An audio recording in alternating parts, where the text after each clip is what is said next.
The Indian city of Ahmedabad has now been officially confirmed as the host of the 2030 Commonwealth Games, a defining moment, a major boost as India positions itself to one day bringing the Olympics home. But amid all the celebrations, there's a deeper, uncomfortable concern. How ready is India? Not in terms of ambition, but in terms of actual sporting deliverables, like infrastructure. In Rohtak, Haryana, 2 teenage basketball players died in 2 separate but eerily similar accidents. One was a national level player, the other an aspiring athlete with dreams as big as the country they lived in. Both gone, both crushed by collapsing basketball poles. And the most heartbreaking part, concerns over these poles had been raised multiple times, but the authorities didn't act. So before India marches towards hosting multinational events, isn't it time to fix the very foundation on which young athletes stand? Under Prime Minister Narendra Modi's regime, India's stand has been crystal clear. The country wants to become a global sporting powerhouse. So schemes like TOPS, Khelo India, sports scholarships and high-performance centres have all come into the picture. And when India shines on the world stage, the recognition is immediate. Cash rewards, public events, meeting with national leaders, the applause is loud and well-deserved. But the question is this: does that recognition translate through layers and levels right down to ground zero? Because what happened in Rohtak is a brutal reminder that something somewhere is fundamentally broken. Hardik Rathi, 16 years old, a national level basketball talent, was practicing on his court. He went for a dunk, the pole snapped and it came crashing down on him. He was rushed to the hospital, but the injuries were too severe. And this wasn't a one-off freak accident.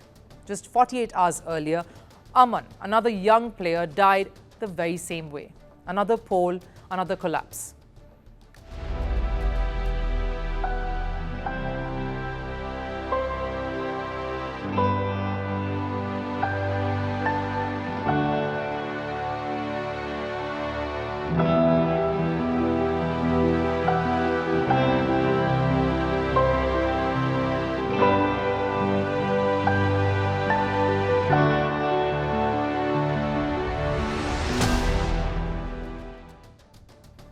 What's worse is that people knew, authorities knew, but warnings were ignored.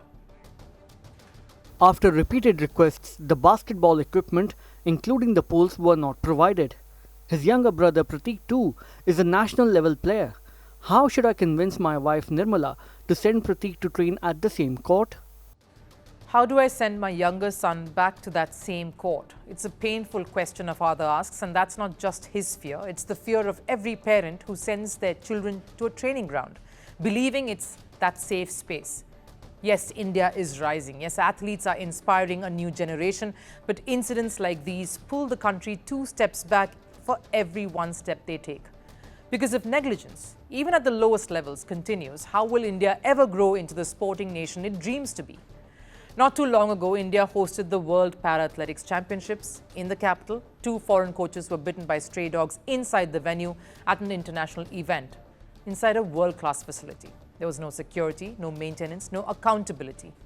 And the same venue, it has a proposal to be upgraded into a massive sports complex, a futuristic facility, a state-of-the-art hub for athletes. But what's the point of building something bigger if you can't maintain what you already have?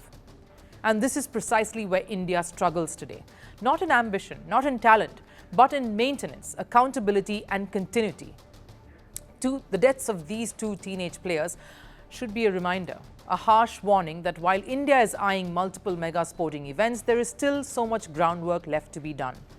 The government's dream of making India a sporting giant, a superpower, must be implemented at every level, from world-class stadiums to small local courts, from Olympic-sized campuses to neighborhoods, basketball courts. Because while elite athletes get the applause, India must first create a safe, nurturing, reliable breeding ground for them, a solid grassroots system.